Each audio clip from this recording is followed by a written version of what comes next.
Earlier this year, a media manipulator created a fake business called ShipYourEnemiesGlitter.com, which would send an envelope full of glitter to a colleague or an enemy or a friend as a joke.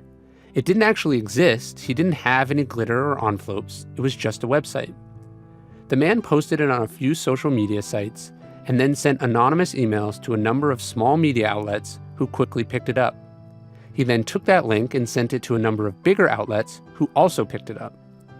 Very quickly, this fake site became real by nature of its media coverage. He did more than 20,000 orders and sold the business for close to $100,000 a week later. Maybe you remember another stunt where a left-wing activist claimed to be posting and exposing photos of former vegans.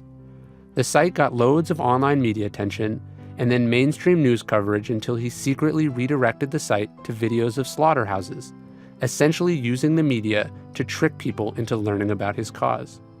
Both these stunts relied on a theory I call trading up the chain, where stories start small online and are turned into real news. You start with sites which have low standards, and once you get coverage there, you leverage it for coverage on bigger and bigger sites. It's one of the strategies I revealed in Trust Me, I'm Lying, Confessions of a Media Manipulator. People don't really understand how the media works, even though they are incredibly dependent on it. If they did know, they would be much more skeptical about what they read. It's like that line about not knowing how the sausage is made. A smart man once described a racket as something that is not what it seems to the majority of the people, something that is operated for the benefit of a few at the expense of everyone else. Today's media is like that. It's why malicious online rumors can cost a company a fortune. It's why someone like Donald Trump can get hundreds of millions of dollars worth of free coverage while other candidates are drowned out. It's why manipulators are able to play pranks or deceive us.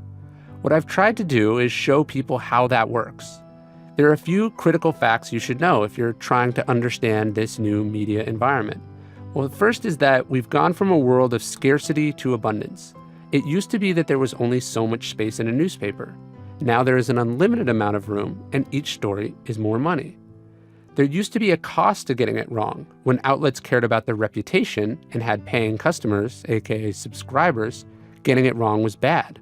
Today it doesn't matter. Stories can theoretically be corrected, so reporters care about accuracy the first go-around even less. And when they get it wrong, they get to publish a second story fixing the first error. There's also more competition for your attention, which means outlets need to be louder, more extreme, and more gossipy to break through the noise. Sites like Gawker have no ethics. They'll print anything. When asked in court what kind of celebrity sex tape he would not publish, Gawker's editor said he would draw the line at a children's sex tape. Unbelievable, right? Well, it's true. Reporters are paid based on the amount of traffic they get.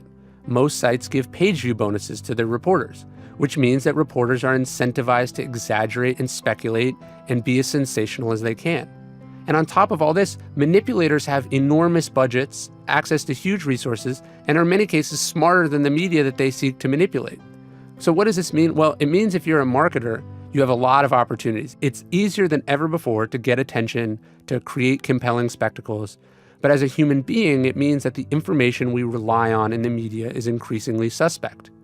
It can't be trusted. It's a racket. I wrote the book to tear back the curtain on how the media system works. I know people don't want to know how the sausage is made, but when you do know, it affects what you're willing to eat. I wanted to tear back the curtain so you can understand that this information affects how you live your life.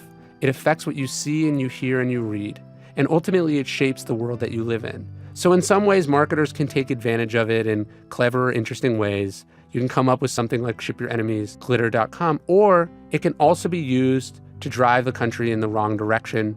It can be used to hurt people.